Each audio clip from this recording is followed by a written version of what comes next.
कहीं भी आश्रम किसी संत ने बनाया हो, उसका संकल्प लक्ष्य रहता है कि हमें सेवा करनी, सेवा का लक्ष्य है। इसलिए तुलसीदास जी महाराज ने रामचरितमानस में लिखा है, सबके प्रिय, ये संतों की महिमा का वर्णन है। सबके प्रिय,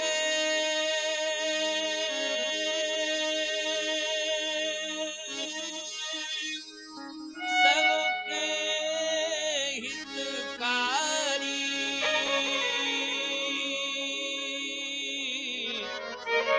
दुख सुख सरिस प्रशंसा गाए।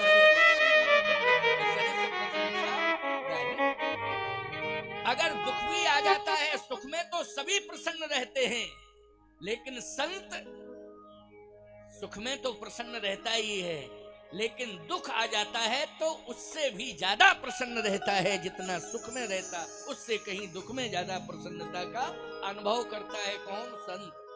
और एक विशेषता बतावें, संत का अपना ना कोई निजी सुख होता है, ना अपना कोई निजी दुख होता है, पर्सनल नहीं होता है। साधु का ना सुख और ना दुख। आप सबका, भक्त जितने बैठे हो, आपका सुख ही हमारा सुख है और आपका दुख ही हमारा दुख है। इसलिए आपको हम अगर सुखी देखते हैं तो सुखी हो जाते हैं, और आपको दुखी देखते हैं तो हम दुखी हो जाते हैं। भगवान से प्रार्थना करते हैं कि हमारे भक्तों के दुख को आप जल्दी से जल्दी दूर करें, हमारी यही प्रार्थना है। तो संत क्या हैं? बोले सबके प्रिय, सबके हितकारी, सबके प्रिय, सबके हितकारी,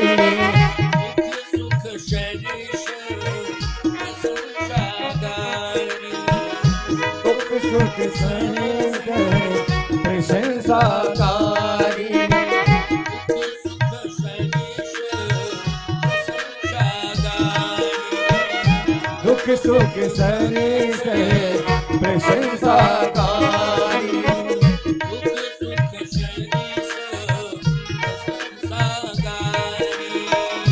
दुख सुख सरिस प्रशंसा गारी,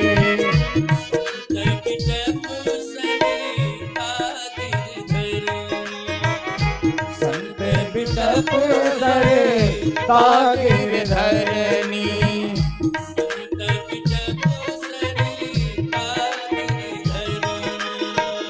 संत बिटप सरे तागिर धरनी,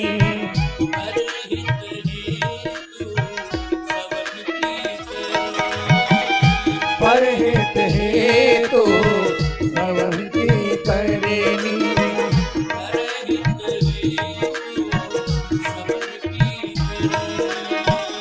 परहित हेतु सबन की करनी,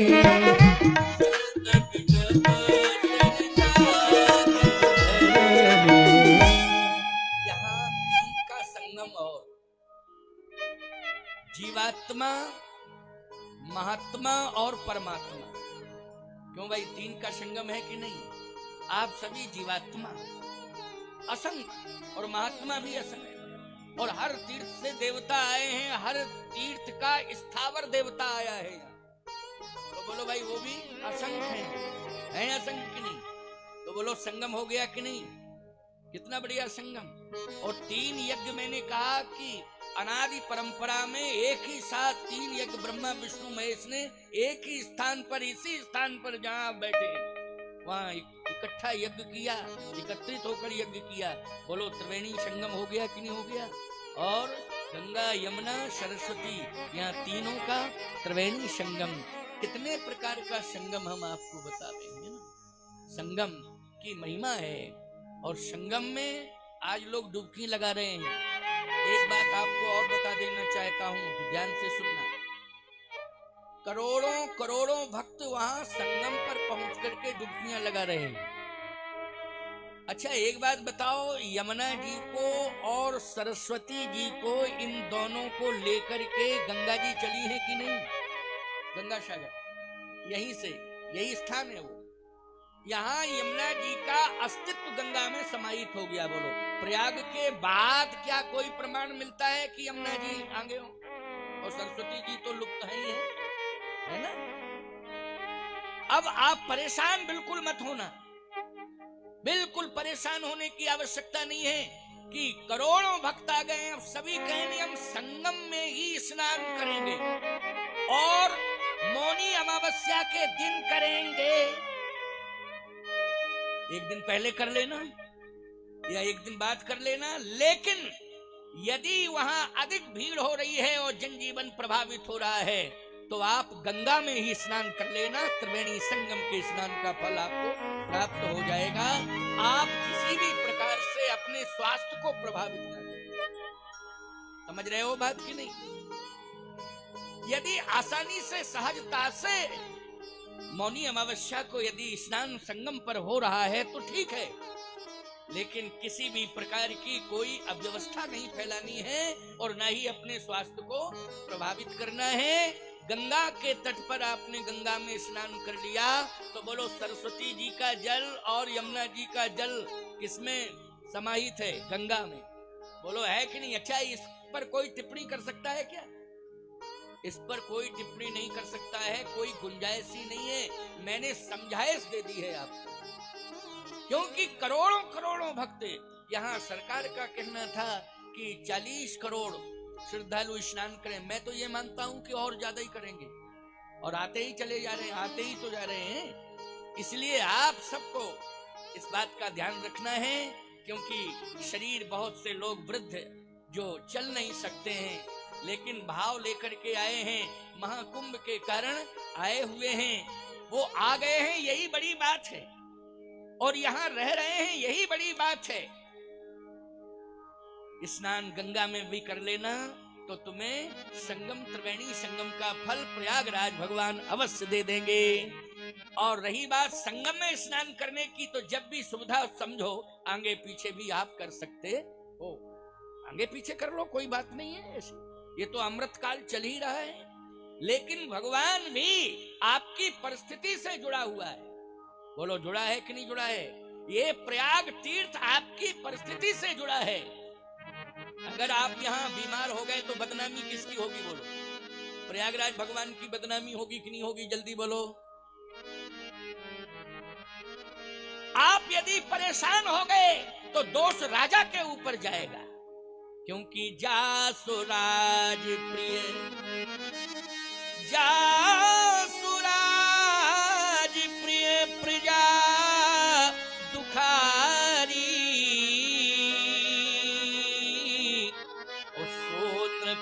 बस नरक अधिकार। अगर प्रजा दुखी होगी तो राजा को अपयश मिल जाएगा। इसलिए हम सबको प्रसन्न रहना है और अपने शरीर को स्वस्थ रखना है, अपने विचारों को स्वस्थ रखना है और अपनी सोच को स्वस्थ रखना है और प्रयागराज के सम्मान को सुरक्षित रखना है। ये हमारा संकल्प होना चाहिए। और ये नजारा पूरी दुनिया देख रही है। बोलो, देख रही है कि नहीं देख रही है? भले ही अन्य देशों के लोग कम संख्या में आए हों, लेकिन सोशल मीडिया तो आज इतनी ज्यादा प्रभाव में आ चुकी है कि दुनिया के किसी भी कोने में व्यक्ति रह रहा है, वहां तक उसे ये दृश्य दिखाई दे रहा है। बोलो, दे रहा है कि नहीं? कि तीर्थराज प्रयाग में, भारत की भूमि पर तीर्थराज प्रयाग में महाकुंभ चल रहा है। लाखों साधु संत महात्मा वहां रह रहे हैं, तप कर रहे हैं, सेवा कर रहे हैं, भजन कर रहे हैं, प्रवचन कर रहे हैं। करोड़ों भक्त वहां रह करके कल्पवास कर रहे हैं, प्रयाग वास कर रहे हैं, महाकुंभ में वास कर रहे हैं। बोलो, देख रहे हैं कि नहीं? अच्छा, देख रहे हैं तो आपकी गतिविधियों को भी देख रहे हैं। ऐसा भी मत मानना कि केवल यही देख रहे हैं, हमारा पूजा पाठ देख रहे हैं, हमारी श्रद्धा भक्ति देख रहे हैं, आपकी गतिविधियों को भी देख रहे हैं। हर पंथ का व्यक्ति देख रहा है। और मैं एक बात आपको बताऊं, सनातनी तो सनातनी ही होता है, लेकिन याद रखना, जो वामपंथी विचारधारा का है, जो सनातन के विरुद्ध आवाज उठाने वाले लोग हैं, वो सबसे ज्यादा नजर गड़ा के देख रहे हैं कि कोई हमें तीर्थराज प्रयाग में कमी दिखाई दे जावे। क्या दिखाई दे जावे? कोई कमी दिखाई दे जावे, चाहे वहां के रहने वाले भक्त हों, चाहे संत हों, और चाहे प्रशासनिक अधिकारी हों, बोलो चाहे सत्ताधारी हों, हमें किसी की कमी दिखाई दे जाए तो हम उसके खिलाफ, कुंभ के विरोध में, कुंभ के खिलाफ आवाज उठाएंगे। बोलो भाई।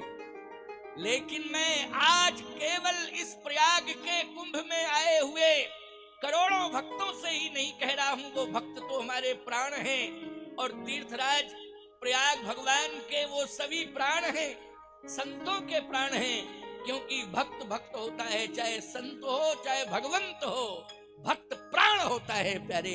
भक्त नहीं होगा तो कोई संत जीवित नहीं रहेगा, न भगवान का कोई अस्तित्व रहेगा, न संत का कोई अस्तित्व रहेगा, अस्तित्वहीन हो जाएगा।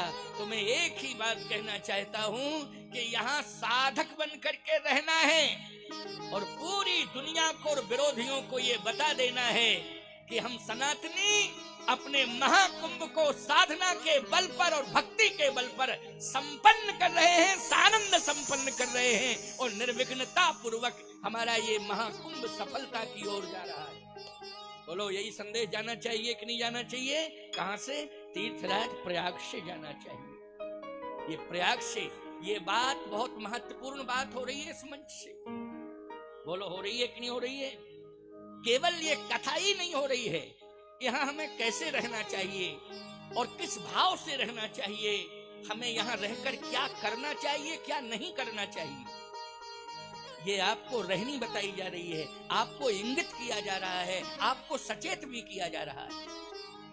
इसलिए सकारात्मक सोच लेकर के ही और तीर्थराज प्रयाग के सम्मान को हम सब सुरक्षित करें, ये हमारा परम कर्तव्य कहता है।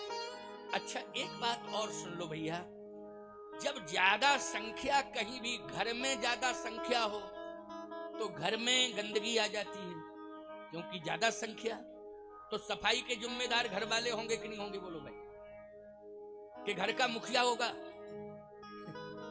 एक घर में, एक उदाहरण दे रहा हूं, देखो भाई उदाहरण दे रहा हूं, इसमें किसी भी प्रकार से कोई अन्यथा मत लेना। जैसे एक घर में 10 सदस्य हैं तो मुखिया तो घर का एक ही होगा, होगा कि नहीं होगा? लेकिन गंदगी 10 करेंगे कि नहीं करेंगे? तो सफाई के जिम्मेदार कौन है? जल्दी बोलो। वो 10 हैं कि हमारा घर जो है, क्योंकि हमारे रहने से ही गंदा हुआ है, किसी और ने गंदा नहीं किया है, हमारे रहने से ही गंदा हुआ है। यद्यपि वो चर्याओं में सम्मिलित है गंदगी, लेकिन सफाई भी तो सम्मिलित है। क्यों भाई? कि केवल गंदगी ही सम्मिलित है, सफाई भी सम्मिलित है कि नहीं? इसलिए मैं एक ही बात कह रहा हूं, कुछ ऐसे भी भक्त आए हैं जिनके पास धन का अभाव है, लेकिन असुविधाओं में यात्रा करके आए हैं। क्यों भाई? नहीं है उतना पैसा रुपया, लेकिन आए हैं, वो आए हैं कि नहीं आए हैं? अच्छा, एक बात और बता दें आपको, उनके पास इतना धन नहीं है कि वो प्रयागराज में रह करके कोई भंडारा कर सके या यहाँ पर कोई दान कर सके, इतना धन ही नहीं है। लेकिन मैं एक ही बात कहना चाहता हूं कि आप आ गए हो, आपका स्वागत है। आपके पास धन का अभाव था, फिर भी आप आ गए हो, आपका बहुत बहुत स्वागत है। लेकिन यहाँ चिंता करने की जरूरत नहीं है कि यहाँ काश हमारे पास अगर धन होता तो हम भी दान करते, क्योंकि यहाँ लोग लाखों करोड़ों रुपया दान कर रहे हैं, हमारे पास नहीं है। कुंठित होने की जरूरत नहीं है। ये तीर्थराज प्रयाग भगवान कह रहे हैं, ये संत वाणी कह रही है, अगर कुछ नहीं है तो तुम्हें सबसे बड़ा पुण्य मिलेगा अगर तुम श्रमदान करते रहोगे, स्वच्छता अभियान से जुड़े रहोगे, श्रमदान करते रहोगे तो तुम्हें हृदय से आशीर्वाद मिलेगा। बोलो भाई, इस भूमि से अनंत गुना पुण्य प्राप्त होगा। और मैं तो कहता हूँ, चाहे कोई अमीर हो, चाहे कोई फकीर हो और चाहे कोई गरीब हो, सभी को श्रमदान करना चाहिए और ये सेवा तीर्थराज प्रयाग भगवान बेड़ी माधव भगवान को समर्पित करनी चाहिए। बोलो, करनी चाहिए कि नहीं करनी चाहिए? आज हम सबको श्रमदान से जुड़ना है।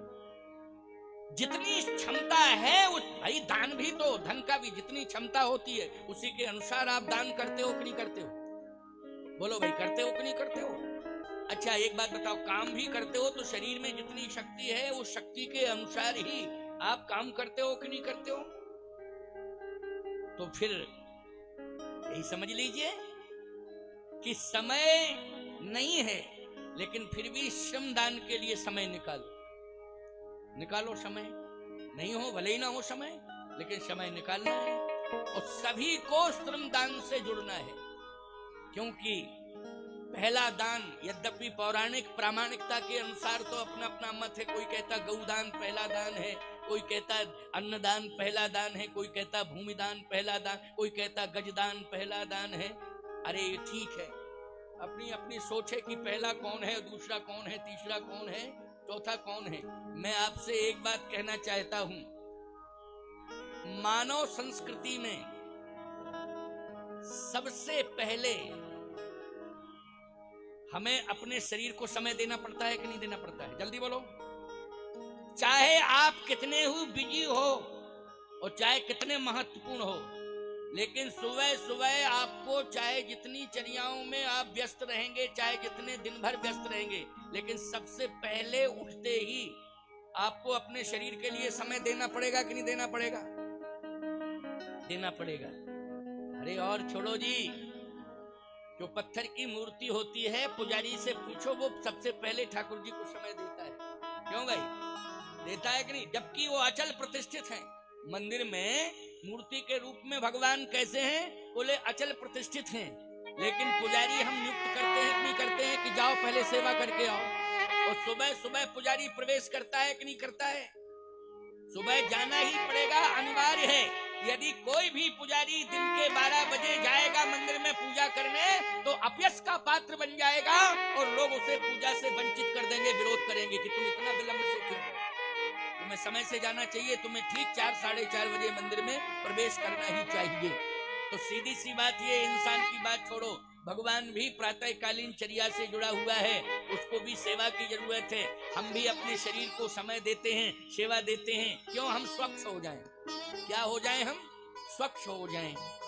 तो जब हम अपने शरीर को समय दे रहे हैं प्यारे, तो शरीर को जब समय देंगे तो उसमें श्रम लगेगा कि नहीं लगेगा? जल्दी बोलो, क्या लगेगा? श्रम लगेगा। बिना श्रम के नोट चाहे जितने हो। अच्छा एक बात बताओ, नोट तुम्हारे पास बहुत हैं, नोटों से कहोगे हमें ले चलो?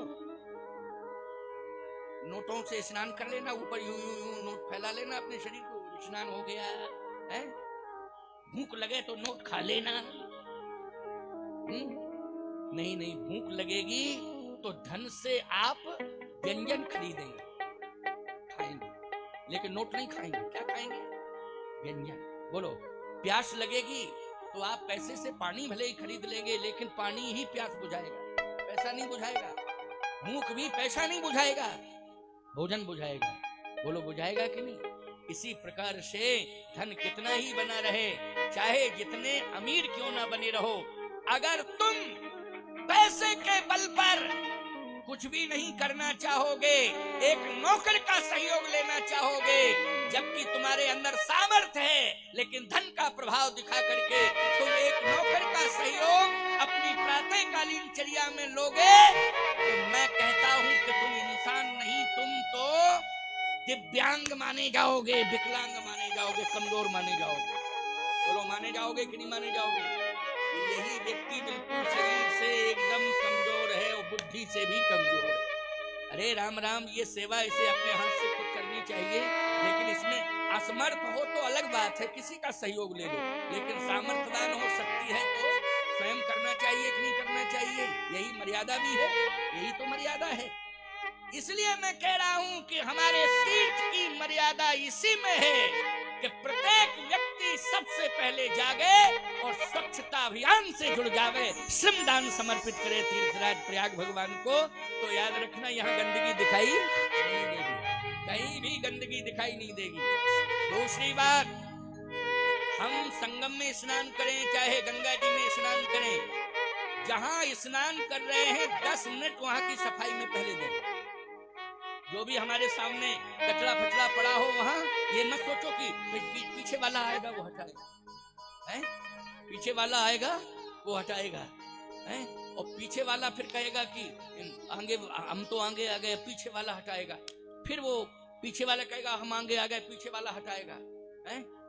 फिर अंत में लास्ट वाला ये कहेगा कि पानी की बरसात हटाएगी गंदगी को, हमें नहीं हटाना है। लास्ट वाला फिर यही कहेगा पानी जब बरसेगा तो अपने आप ये समुद्र में पहुंच जाएगी गंदगी। नहीं नहीं नहीं, ये सोच नहीं रखनी है। हमें घाटों को स्वच्छ रखना है, हमें किसी भी प्रकार की कोई गंदगी नहीं फैलानी है। स्वयं इसके हम जिम्मेदार हैं सफाई के लिए। इसलिए वैसे सफाई कर्मी लगे हैं, बहुत बहुत साधुवाद के पात्र हैं सफाई कर्मी जो सेवाएं दे रहे हैं।